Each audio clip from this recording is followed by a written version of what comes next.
16. minúta. Škoda Plzeň vedie vo 4. finálovom stretnutí play-off v Trenčíne nad Duklou 1-0. Sekeráš.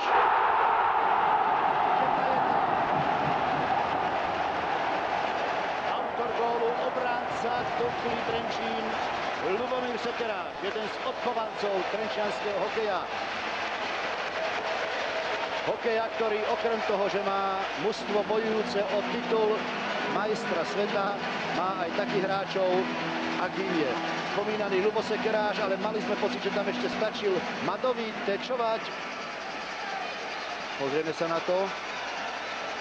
Nie, myslím si, že to bol niekto z plzeňských hráčov, ktorý pomohol puku za chrbát brankára Pejchara. Asi, no, Kovářík bol pri brankárovi, takže jedine on mohol pomôcť tomuto mužovi, Ľubovi Sekerášovi, k vyrovnávajúcej strele. Takže 1-1 v 16. minúte prvej tretiny.